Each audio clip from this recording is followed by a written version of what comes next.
I'm Dean, I'm the dad. I'm Laura, I'm the mom. And I'm Krysta, I'm the daughter. And together we are Family Plot. Well, that was good. You know, we managed to stay together. Using a different format to record with, our usual recording app kind of crashed, and I can't figure out what's wrong with it. So if there's anything wrong with your sound, I apologize right up front. Other than that, how is everybody? All right. Well, it looks a lot better already, so that's a good thing. That's a good sign. Yeah. Yes. All right. Well, first and foremost, thanks for listening. If you're a new listener, welcome. If you're an old listener, welcome back. Also want to say, if you want to help us out, Patreon is a good way to do so. 1, 3, 5, 10. It's a monthly donation. If you can't do a monthly donation, buy me a coffee is a one-time thing. If you can't do either one, the easiest way to help is, you know, if you enjoy the show, share it with your friends on social media. And if you don't enjoy the show, honey, Keep it to yourself. Keep it to yourself. Mom's the word. Exactly. So tonight we head to Vermont in 1945. Fortunately, we learned how to time travel with in the time traveling episode, so that'll make it easier. We're going to hear the story of a handful of strange disappearances between 1945 and 1950. These disappearances were accompanied around the same time by sightings of monsters and UFOs and strange people. Tonight, we visit the Bennington Triangle and try to get a read on it to see if it's as sharp enough to cut us. So, with that out of the way, Krysta has some weird facts.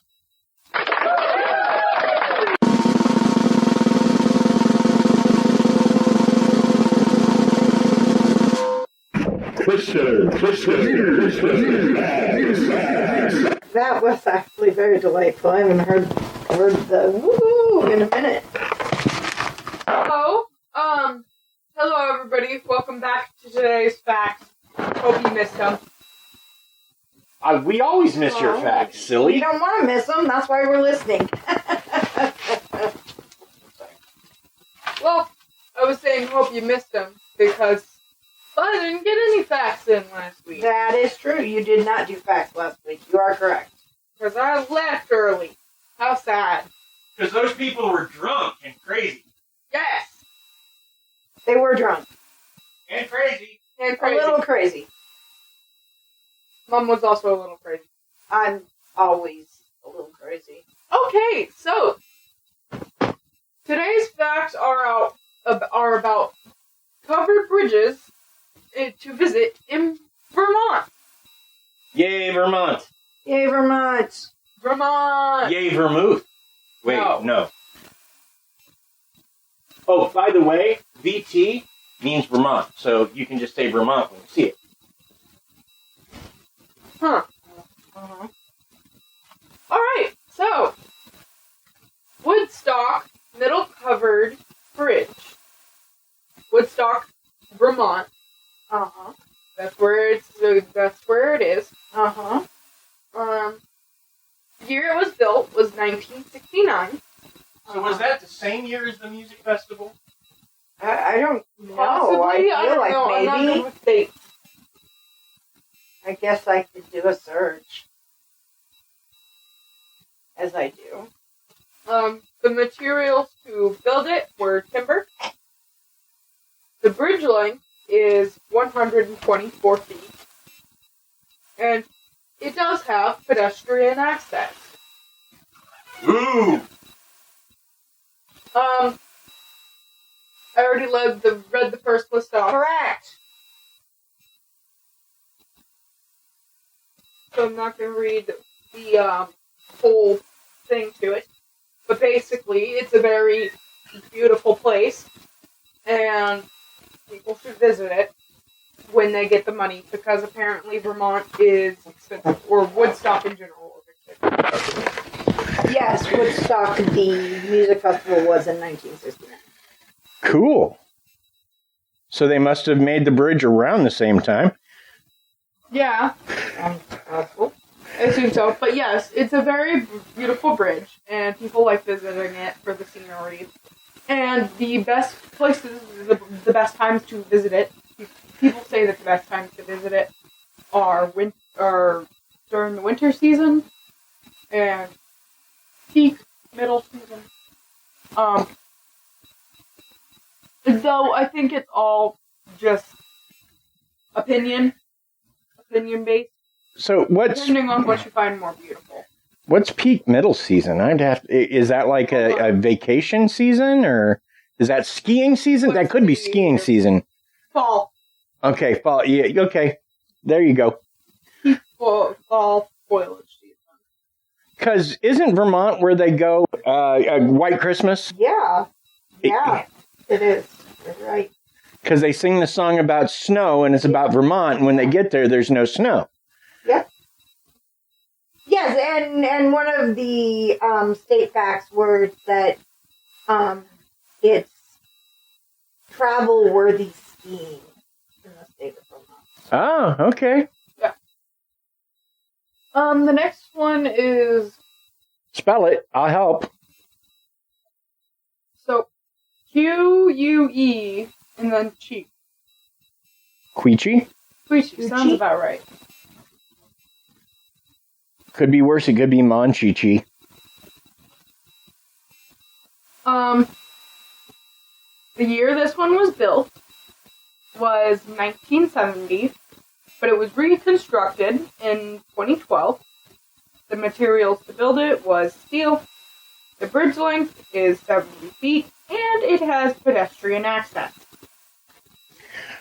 Well, don't most covered bridges have pedestrian access? I mean, I only know from seeing them in movies. I've never even... See, I think some are shut down due to either people reconstructing them or just them not being stable enough to hold cars to go over under them anymore. Okay, fair enough. Yeah, you don't want to drive over a bridge that won't hold your car. Exactly. Also, some covered bridges. That sounds like a crashing bad time. Yeah, especially if the wood falls on the house. Anyway, pretty sure it would be really bad if, like, steel fell on your car. You'd probably die. Wow, so and that's in Queechy, Vermont, you say? Yeah, Queechy, Vermont. Crazy place names in Vermont. It's like one of the few states I've never done stand-up. Yeah, never done stand-up there. Mm-hmm. This one is Hatfield Covered Bridge. How about New Hampshire? Have you done stand-up in New Hampshire? No. My guess is he hasn't gone almost anywhere. No, Vermont, New Hampshire, Maine are I've not been to. Alaska and Hawaii, and I've been in every other state doing stand-up, except for Washington, D.C., but I was in Alexandria, Virginia, which is right outside of it. You've been in Japan?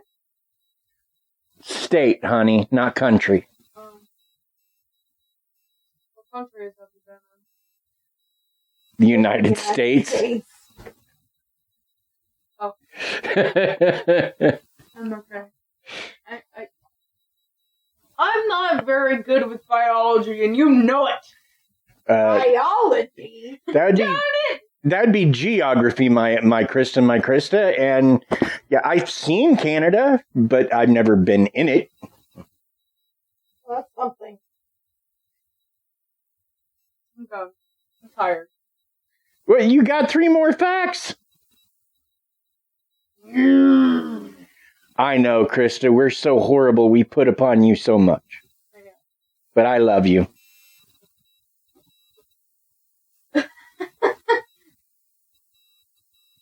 Mom, are you okay? Yeah? No? Yeah, I'm good. Fact number 3? Yeah, before that I was going to talk to you guys. Okay. Okay. I'm allowed to speak. Of course you Of are. course you are. It's history. I'm bad with history. History? But we were That talking too. about geography. Yeah, but I'm also bad with history. No, you're not. You're great with history. I'm terrible with history. You know that crazy people put maple syrup on car windows on TikTok? I don't understand people in this world. I don't understand TikTok, so I don't either. I don't. like I have it because I do. I want to. understand. I want to You wanna start make doing money some live? stuff for the podcast, Well, but that's why I'm trying to get into it, because I feel like we don't have a. I mean, They're trying to fix their car window. you can't fix it by putting. It's Gen Z, Mom. It's Gen Z doesn't understand. They're putting maple syrup and Crest toothpaste and Glad plastic wrap on the car window. That's insane. Yeah, they think they're gonna fix it. They're not. Okay. Anyway, People trying to spend less money and end up spending more money. well, I just, it's whatever. I thought it was appropriate because maple syrup may come from Vermont. it might. I think they There's had. lots of trees in Vermont. Yes. Okay. In fact, we'll talk about that later in the episode. Number 3, Krysta, or Another bridge. the next thing. Whatever you were going to talk about.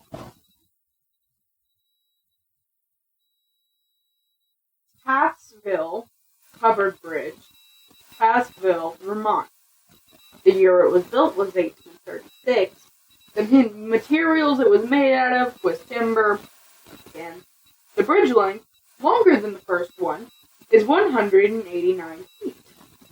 The pedestrian access, not there. Well, that's kind of a bummer.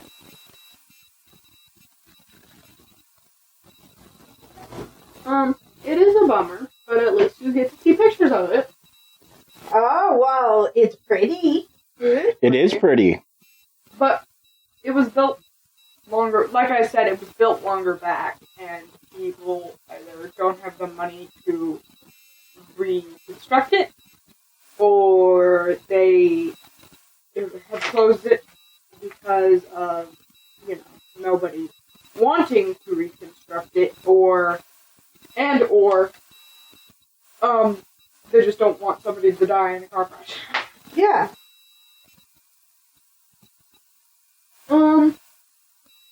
It is the oldest covered bridge in Vermont. Yep. What year did you say it was built?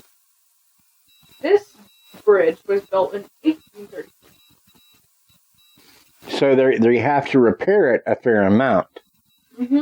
to keep it usable. Sure. Mm-hmm.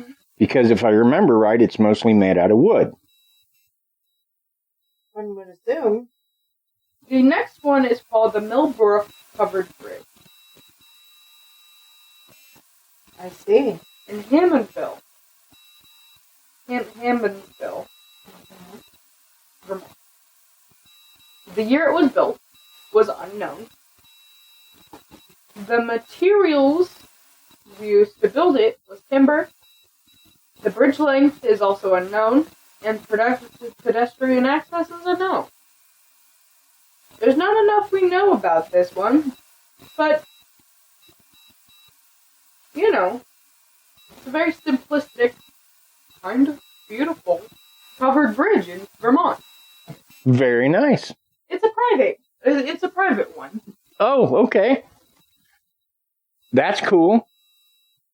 Very nice. And I checked, Taftsville is not named after William Howard Taft, the president. Apparently, Taft and his family came from Ohio, which is not next to Vermont. Well, there you go. But I heard Taftsville, I thought, well, it has to be related to Taft, but nope, not at all. No, I'm sorry, you guys. But this is the last couple bridge. Aw, Aww. We are all so sad. I'm very sad. We are. Bridge number 5. The Cornish-Windsor covered bridge.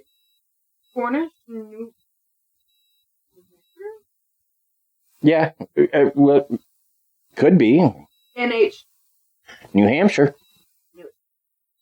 New Hampshire and Windsor. Windsor? Windsor, probably? W-I-N-D-S-O-R? W-I-N-D-S-O-R? Windsor. Windsor and Windsor, Vermont. The year it was built was 1866, so pretty close to the last one.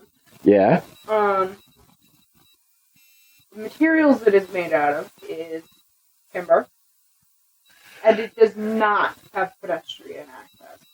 Now, I'm going to tell you the bridge length. It is longer than both of the other ones, or than all of the other ones. Can you guys guess how long it is? 1,500 feet. Mom?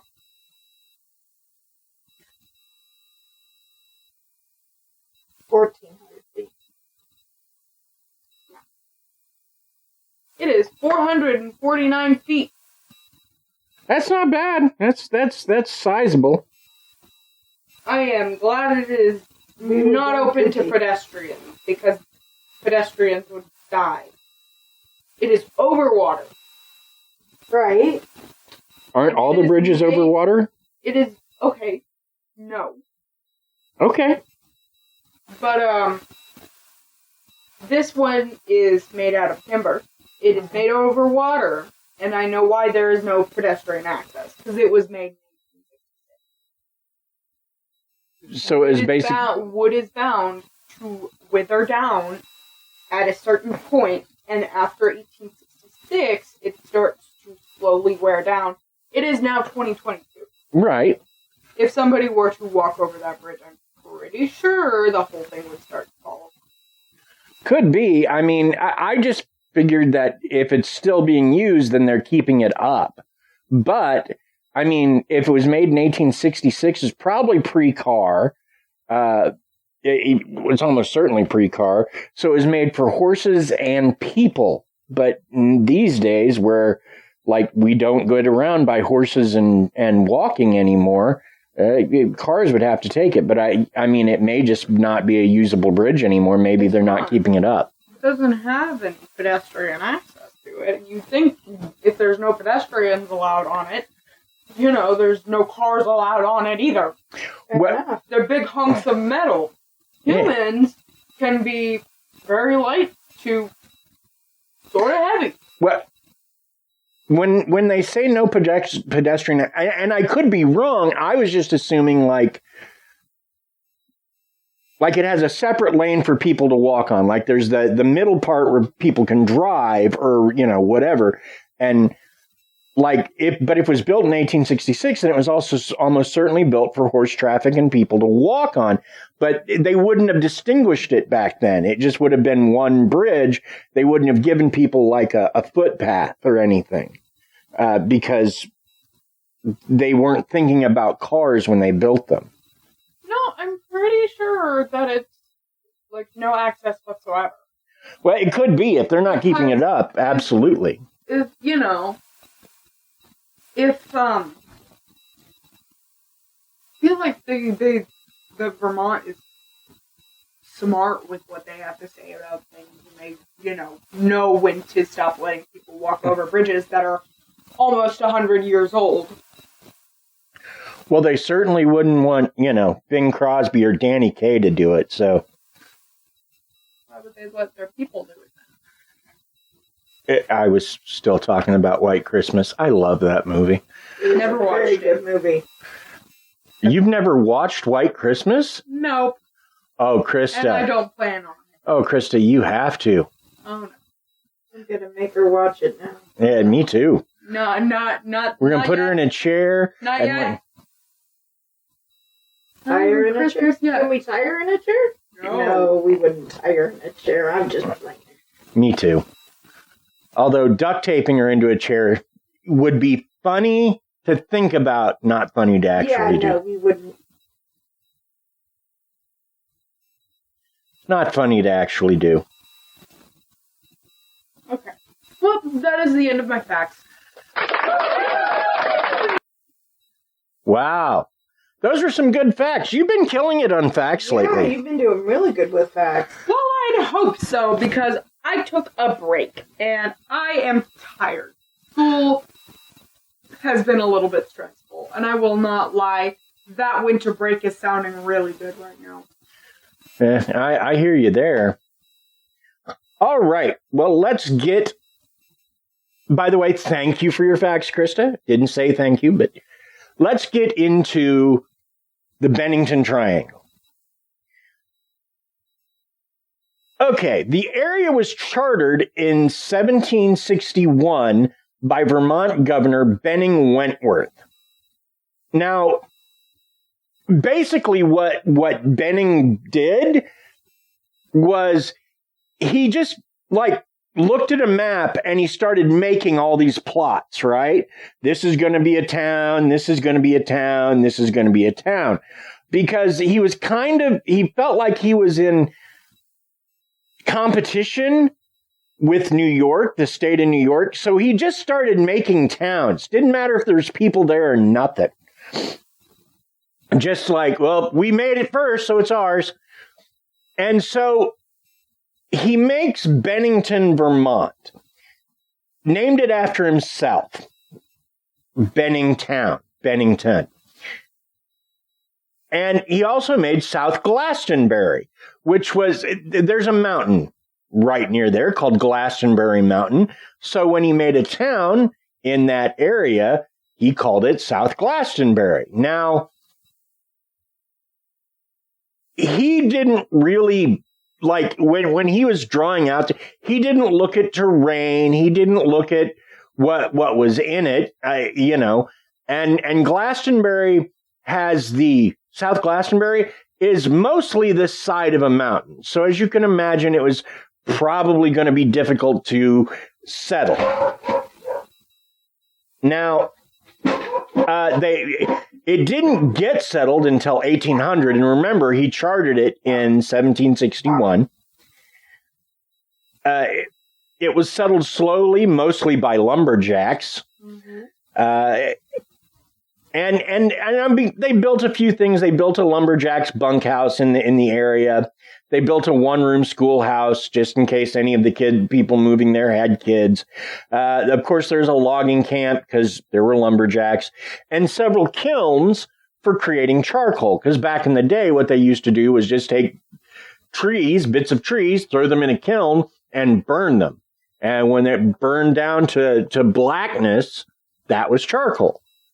And I don't know if they still make it that way or not, but that was the way they made it back in the day.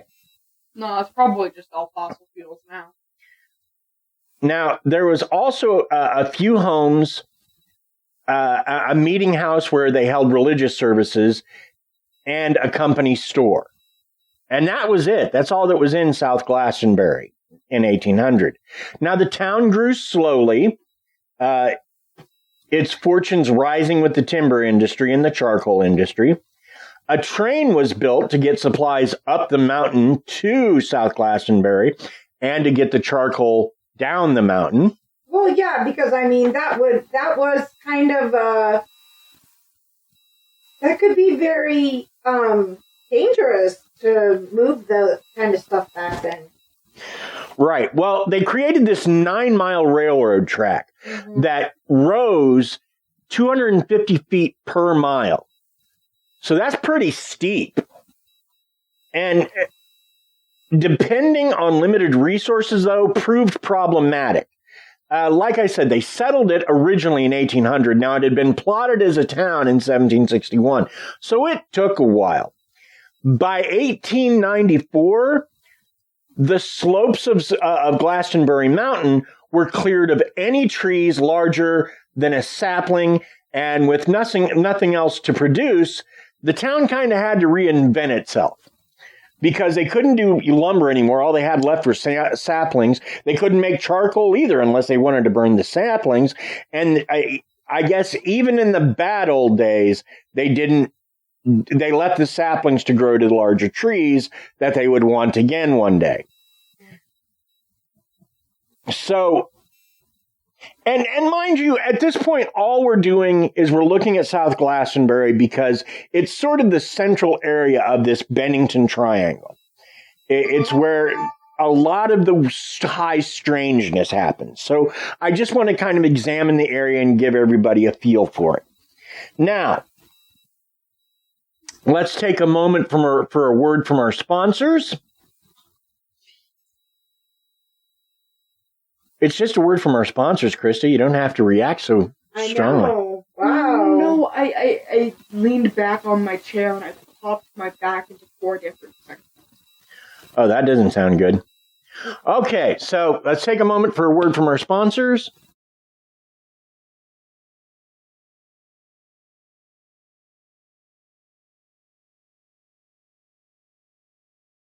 Hey, hon, how do you feel?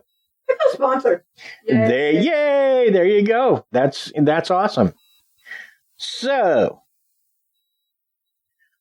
let's get back into Glastenbury and that area. So, when we left, the town had basically run out of trees, and their economy was dependent upon them. So, they had to reinvent themselves. And what they decided was to reinvent themselves as a tourist town. Okay. So the railroad rebranded itself the Bennington Woodford Electric Railroad. Mm-hmm. It began to use trolley cars instead of rail cars because trolley cars were more reliable and tourists liked them better. It had, with great trouble, converted the boarding house into a hotel and the company store into a casino. Cool. By 1897, everything was ready, and the town opened up for a successful tourist season.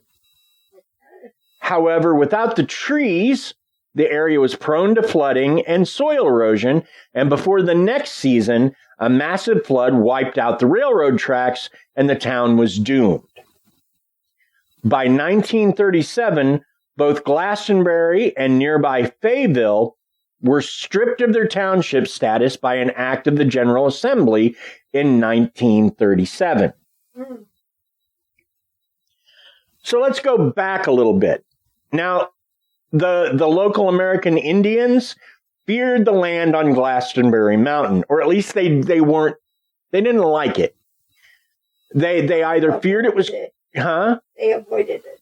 Yes, they avoided it, except as a place to bury their dead. It's the only thing they used it for.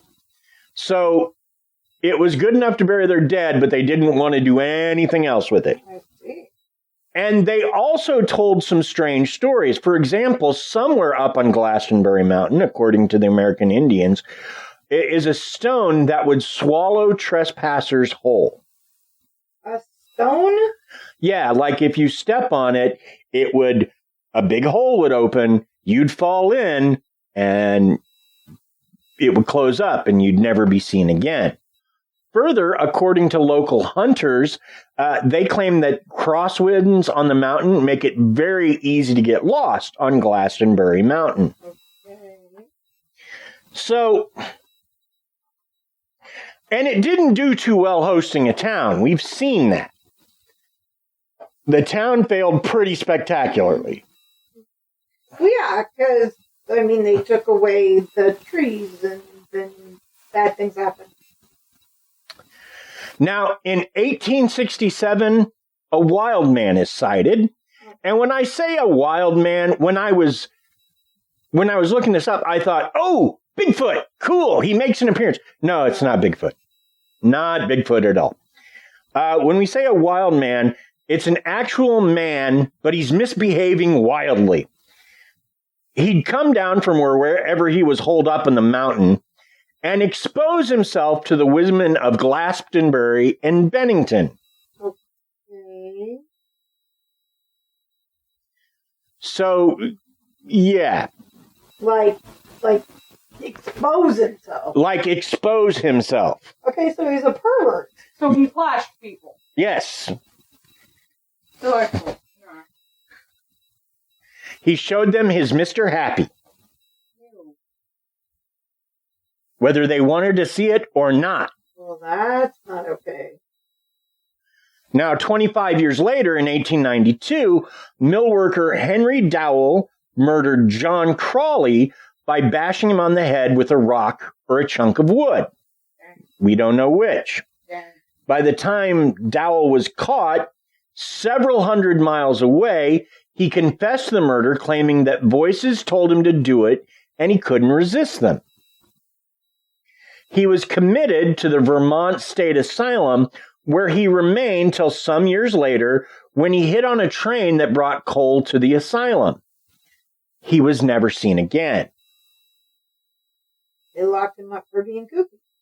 Well, no, they locked him up in the asylum for being kooky, but he somehow snuck on the coal train, vanished, nobody ever saw him again. So he escaped. Oh. What? Yeah, very. Now, also in 1897, a 40-year-old Woodford resident named John Harbor was mysteriously murdered at his deer camp in Bickford Hollow. He has a deer camp. What is a deer camp anyway? For hunters, they will make a camp where they will bring the deer to dress them out. They'll use it as a base camp when they go hunting. They'll sleep there at night. They'll skin the deer and separate its meat and whatnot there. But otherwise, they're out hunting.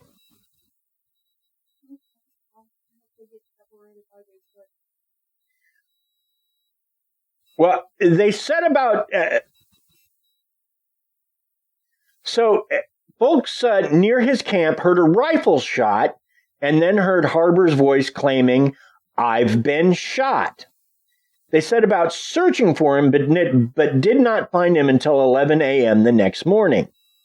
His back was against a tree in his camp, and his rifle was leaning next to him. It was clear he had been helped to the tree and was not shot in this location, but no one knew who had helped him or how he had come to be shot. And he was dead when they found him, so he wasn't much of a help.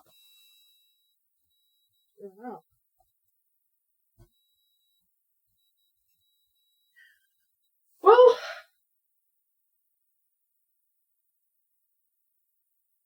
now also around this time, well, in like 1912, is the first UFO is reported. Okay. But it's not reported as a flying saucer, but rather a group of lights in the sky over Glastenbury Mountain. Now, according to MUFON, that's a UFO. I don't know if it qualifies as UFO or lights, but it's the first one we're seeing. Okay. Now, at some point in the early 19th century, a coach driver was crossing the mountain and noticed his horses were having trouble in the torrential downpour he was driving through. Mm-hmm. It was then noticed that there were strange footprints on the ground. The carriage driver dismounted and began to examine the prints when something struck the carriage several blows, knocking it onto its side, but not before the passengers had managed to escape.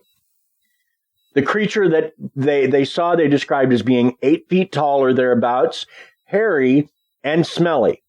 And eventually this creature became known as the Bennington Monster and has been seen multiple times to this day.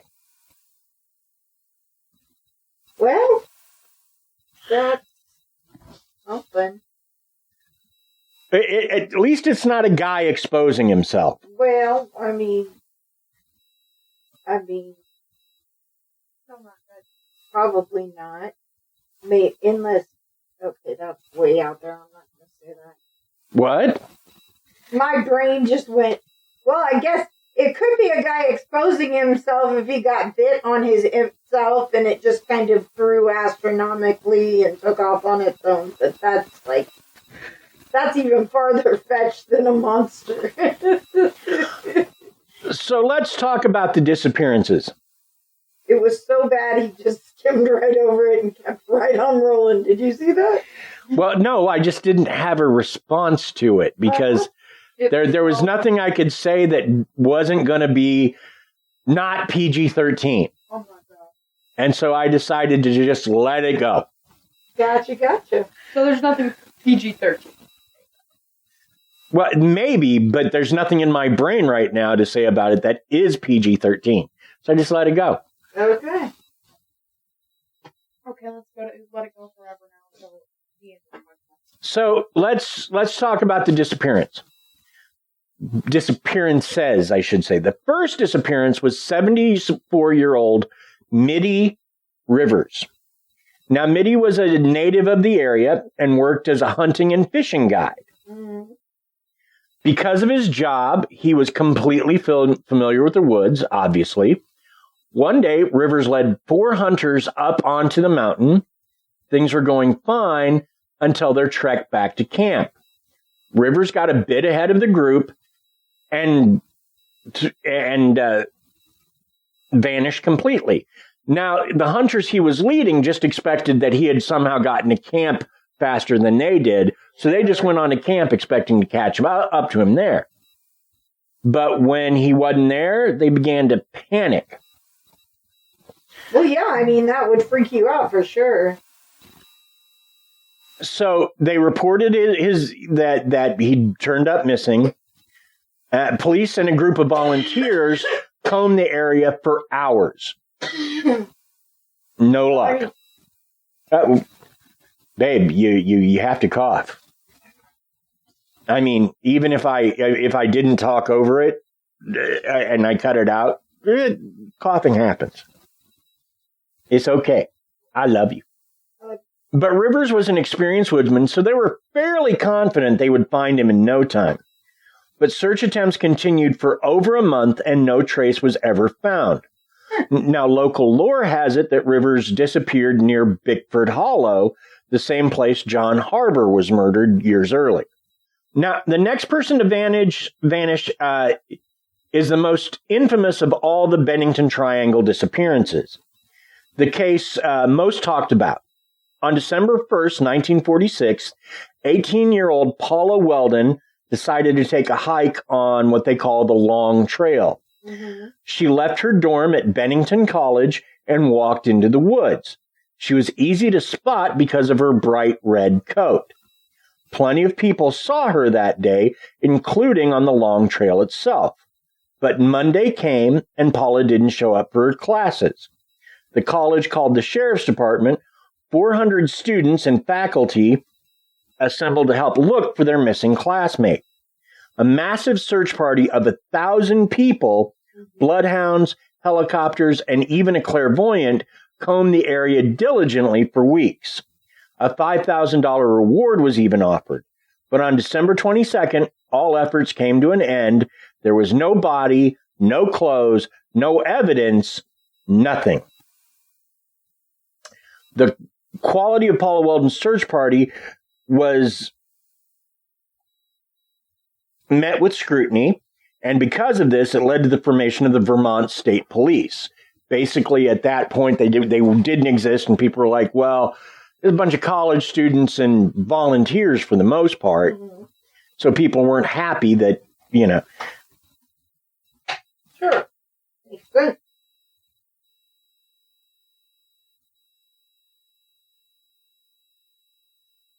Now, something else, and people will say to this day that it is bad luck to wear red while hiking Glastenbury Mountain. And we'll get into that a little bit more. So let's go to the next disappearance.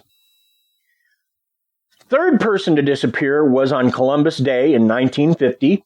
And just as a personal note, I'm really tired of Columbus Day. Let's call it Indigenous Peoples Day and really do it upright. Because Columbus was kind of a jerk. That's what I hear. Now, in 1950, 8-year-old Paul Jepson was waiting for his mother in his family's pickup at the dump they were caretakers for. But when... Why would a dump need caretakers? Because, like, it had pigs there for some reason, amongst others things, and they had to feed them, and... It was, okay. Now, like Paula Weldon, Paul was wearing a red jacket, so he should have been easy to spot. But Mrs. Jepson couldn't find him anywhere. Frantic, she called for help, and another search was launched. Hundreds of town folk joined the search, scanning the dump and surrounding roads, even the mountains. They implemented a double-check system, where as soon as one group finished searching an area, another group would search the same area. Even Coast Guard planes were brought in, but all was useless. Bloodhounds borrowed from the New Hampshire State Police lost Paul's scent at the intersection of East and Chapel Roads. Local lore that says that Paul's scent was actually lost at the same place Paula Weldon was last seen. After the search had been called off, Paul's father disclosed a peculiar piece of information. Paul had mentioned that he had an inexplicable yen to go into the mountains lately. Paul's disappearance made him the third to go missing in roughly the same area.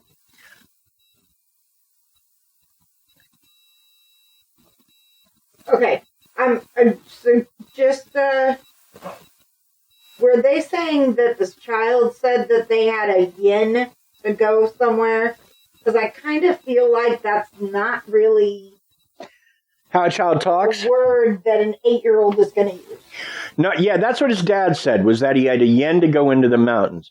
I'm sure it was just him bugging Dad, I want to go up into the mountains. But okay. You could describe it as a yen, but I don't think an 8-year-old would. Right. And as I said, there were pigs at the dump his family were caretakers for. He literally just said it like, I yearn to go up the mountain. Father did. Father said it like that. Well, no. No, I know yin's different, but like, I yearn. Yeah, his father said something about his son had a yearning for the mountains. Anyway. Okay. So one popular theory at the time, which the newspaper suggested, was Paul wandered off and was later eaten by the pigs, thus explaining his disappearance. Oh, yeah, so I've kind of heard that about pigs. Others speculate that Paul was actually abducted near Easton Chapel Roads, carried away in a car. That would explain why the bloodhounds lost his scent. Sure. Either way, the newspapers did what they do best and ran wild, and soon started to wonder what was going on there. Of course. And Paul Jepson was never found. So 2 weeks later, on October 28th, 53-year-old Frida Langer had left her family's camp east of Glastenbury Mountain near the Somerset Reservoir to go hiking with her cousin. She was an experienced woodsman and was completely familiar with the area. About half a mile from camp, she slipped and fell into a stream. She decided to hike the short half mile back to camp, change her clothes, and catch back up. She never returned. When her cousin got back to camp, he was startled to learn that she had never came back. No one had seen her come out of the woods. Local authorities were quick to launch another search, alarmed at another unfathomable disappearance in the area. Once again, all efforts proved to be hopeless. They found nothing. The Bennington Banner, which is a local paper, picked up the story and raised a disturbing question. How did Langer disappear completely in an area she was so familiar with? Now, this one actually takes place a little earlier than the other the last two. It was December 1st, 1949. James E. Tedford had been visiting relatives in northern Vermont. He boarded a bus in St. Albans and en route to the Bennington Soldiers' Home where he lived, but he never arrived. Somehow he had vanished without a trace, without ever getting off of the bus. Even the bus driver had no explanation. This account is often seen as proof of paranormal happenings.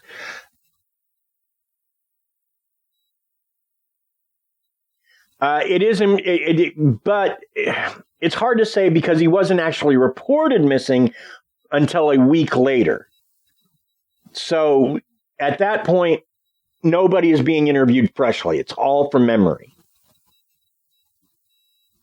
Well, yeah. Why would you wait that long? Because he was by himself. He was living at the soldiers' home. So when he didn't show up, I mean, he's an adult. And obviously, I guess that's fair. It's not like he's an invalid. He's obviously able to get around.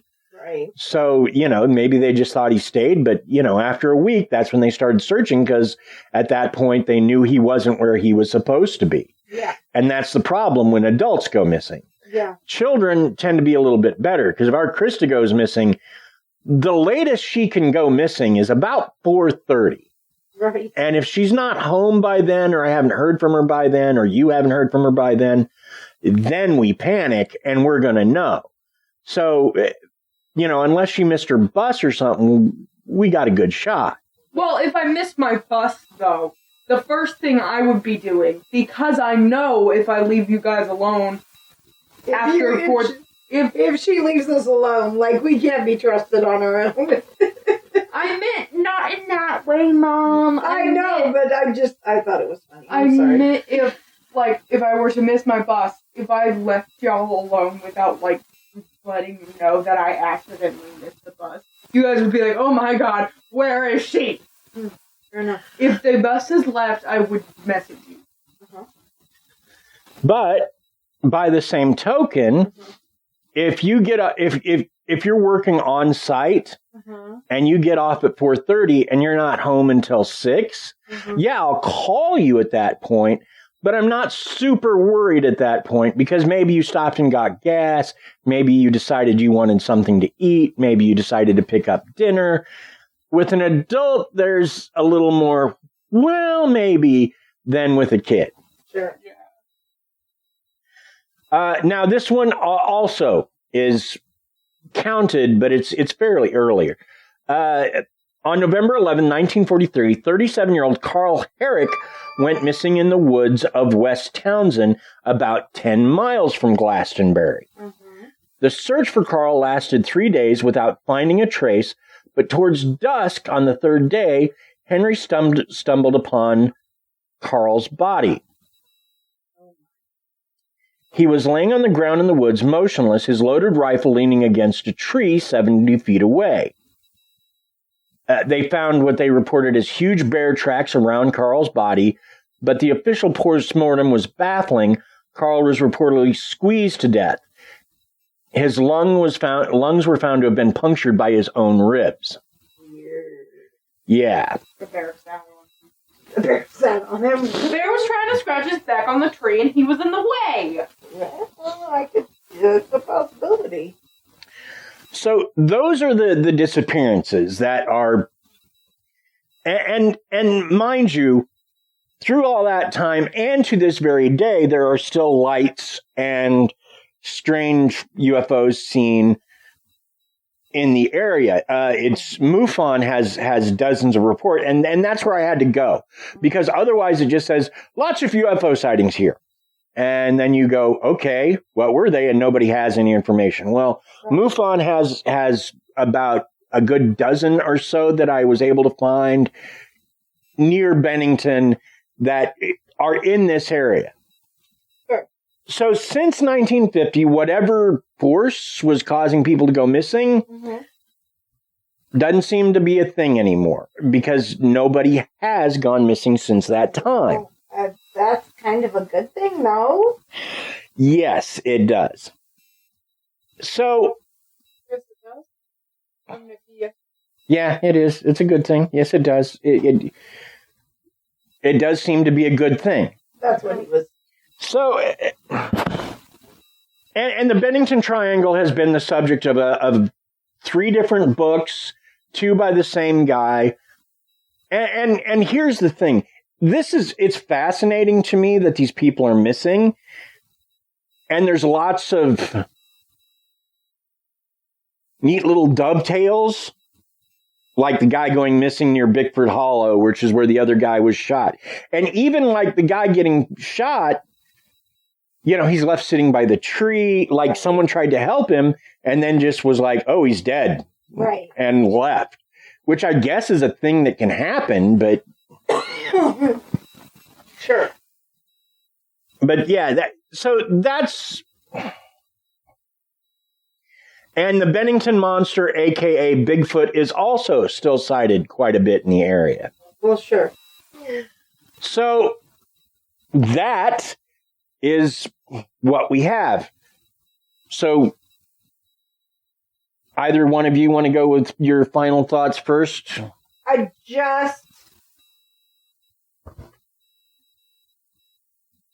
mean,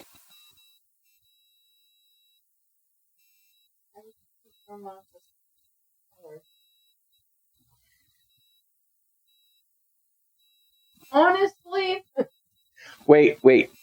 so, I mean, okay, so there's a lot of things going on here, but overwhelmingly, like, it's in the same general area, but there's not a lot else going on here.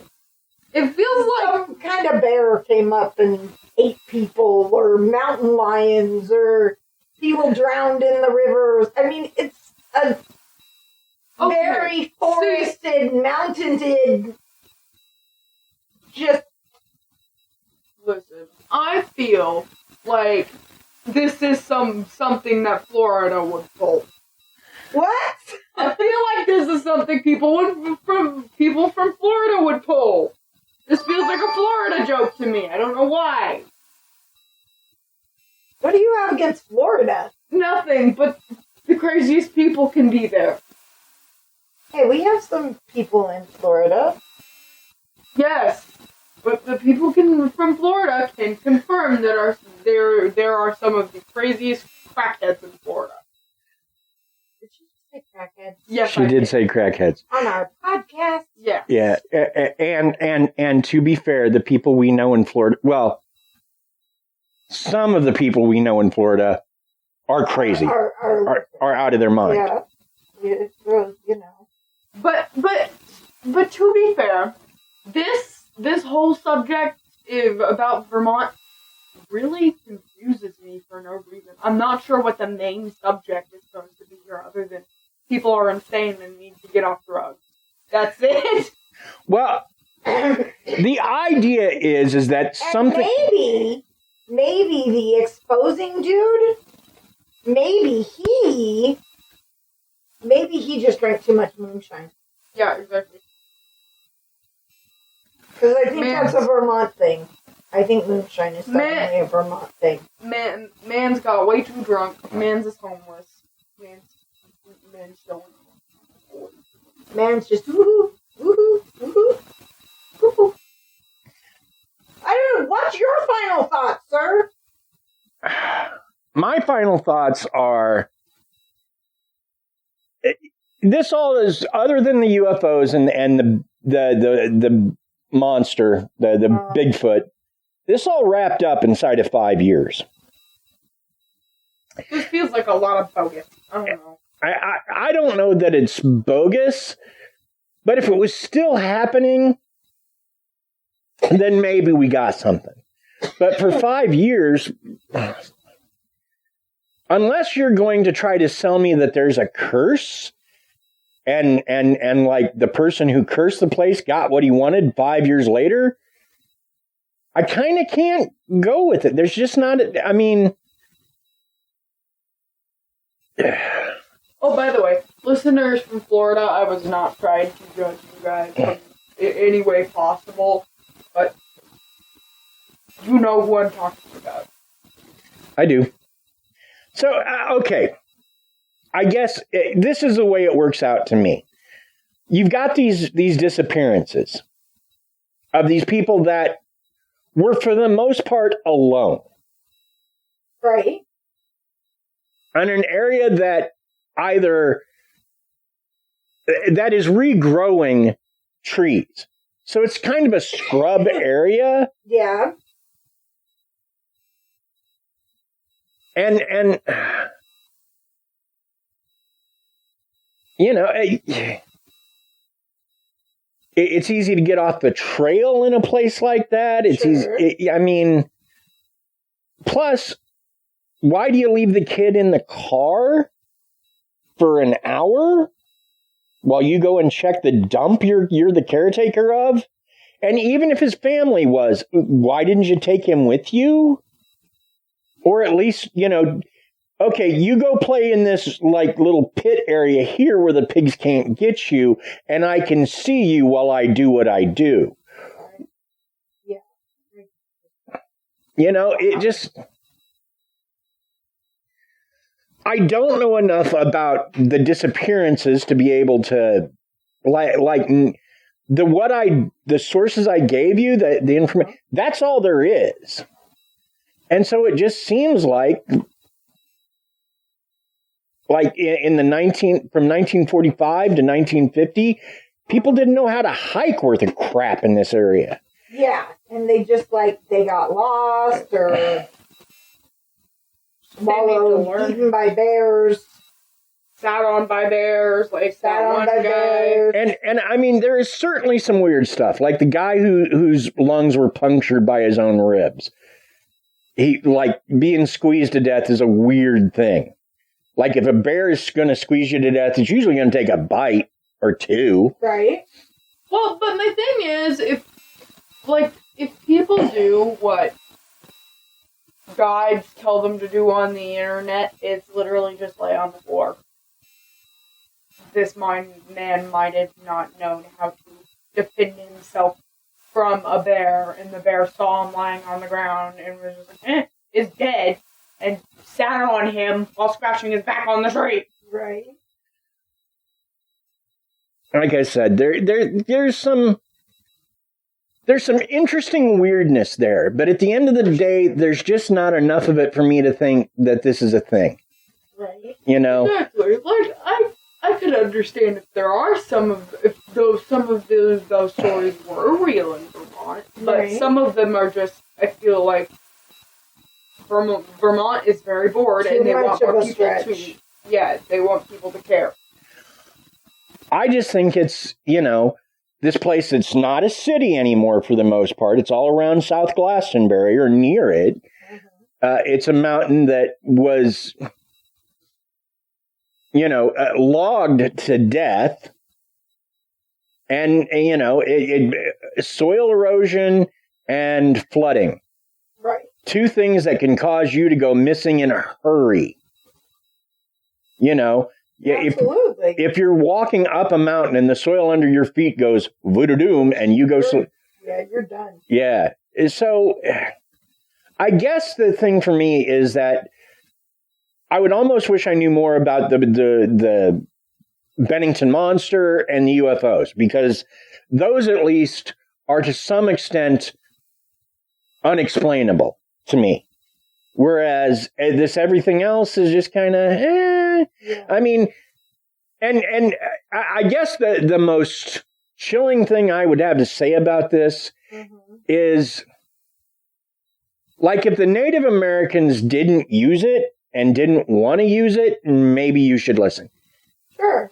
But, the governor that founded, South Glastenbury wasn't trying to he was just trying to build Vermont by filling it full of towns. Right. So, I guess just there's a lot of paranormal things I really like and really wanted to believe in. And I hope this would be another, Bermuda Triangle or Bridgewater Triangle. It's just not. It's just, this sad little, and I mean, without some sort of theory that you can test, it's just, Right. All the So, well, that's our show. Thank you so much for listening. What are your thoughts? Feel free to send them to us. I'll always love to hear what you think. I want to say thanks to Bill Barrett, who does our theme music. If you need music for a project, any project, Bill's your guy.